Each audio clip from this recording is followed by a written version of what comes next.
started one night in late spring.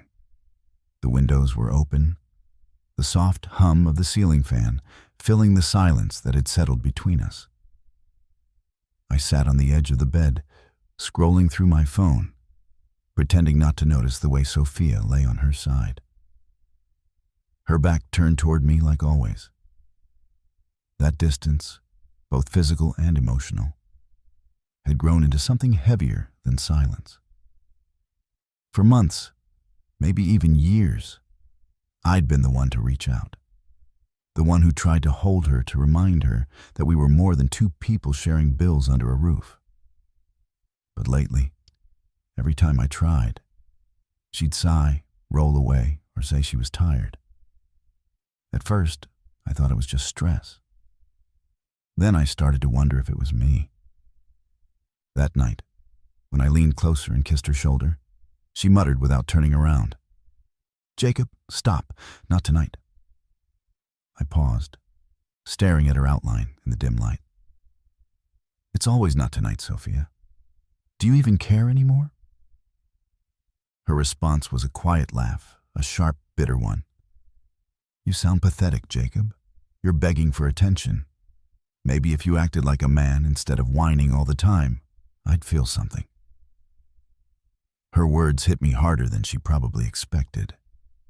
I remember sitting there frozen, my chest tightening.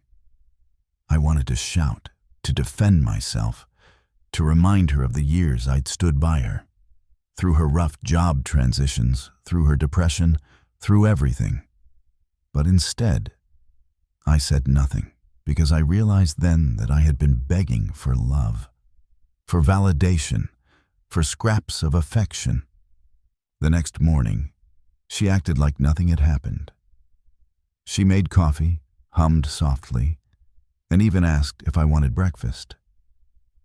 I watched her move around the kitchen as if she hadn't just gutted me the night before. That's when something shifted inside me.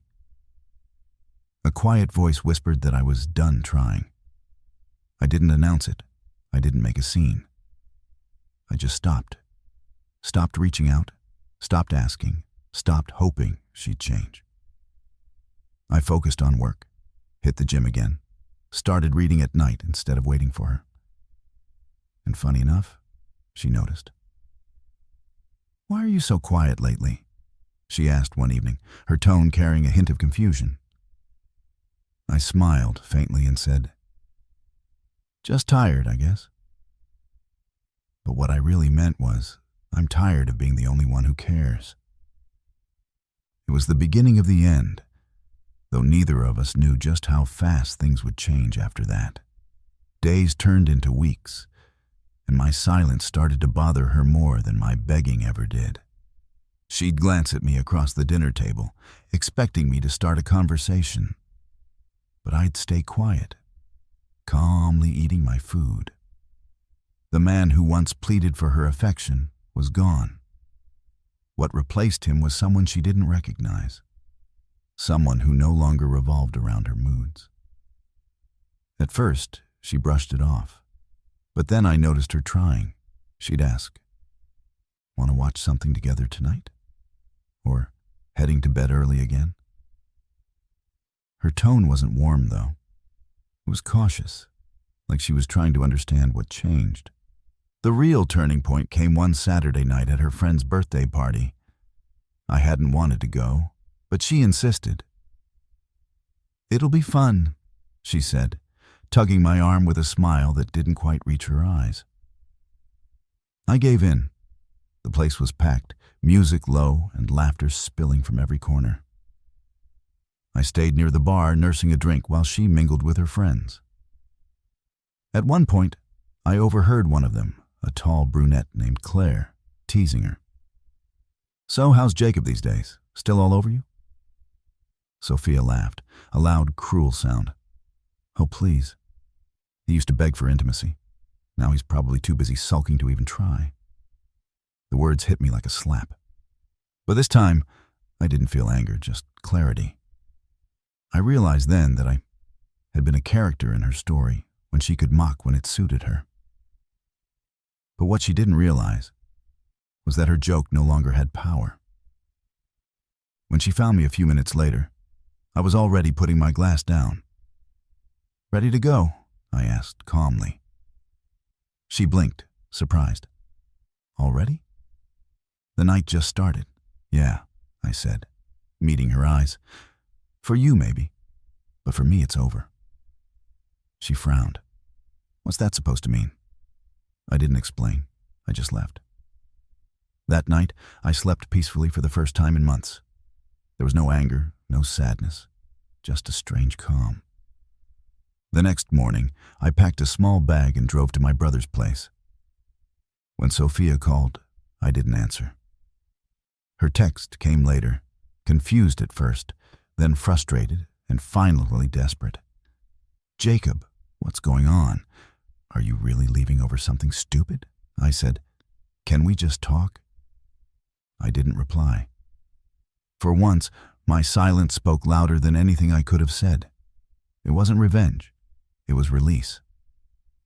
But what came next, I didn't expect at all. 3 days passed before I saw her again. I turned my phone off, needing space to think clearly.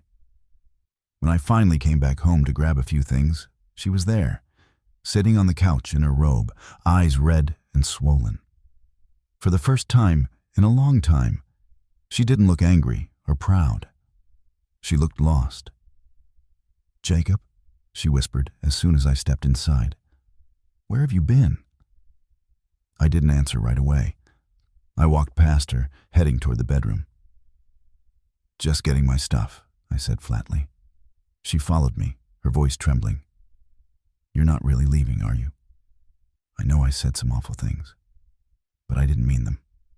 I was just mad." I turned, meeting her eyes. "No, Sophia. You did mean them. You've meant every word you've said for months. You made me feel small, unwanted, pathetic. And the worst part is, I believed you." Her lips quivered. "Jacob, please don't do this. I messed up. I know I did." I sighed. "It's not about one night or one comment. It's about every night I tried to love you and you made me feel like a burden. You mocked me to your friends. You called me weak for wanting connection. I'm done begging for something that should have been ours to begin with." Tears filled her eyes. She stepped forward, reaching out to touch my arm, but I stepped back. "I never thought you'd actually walk away," she whispered. "That's the thing," I said softly. "Neither did I." When I left that day, she didn't chase me, but the messages started coming a week later, long, emotional, and filled with regret. "I can't stop thinking about you. I hate myself for what I said. Please, can we try again?" I didn't reply to most of them. I'd already started living differently. Running every morning, reconnecting with friends, even smiling again. I'd found peace in the quiet I once feared. One night, months later, she sent a final message. "You were right. I treated you like a fool because I didn't realize how much I'd already lost." I stared at the screen for a long moment before deleting the message. Not out of spite, but closure. Because by then I had learned something powerful. When you stop begging for love, you make room for self-respect. And sometimes the sweetest revenge isn't anger or payback. It's peace. She mocked me once for begging for intimacy, but now she's the one reaching for something that no longer exists.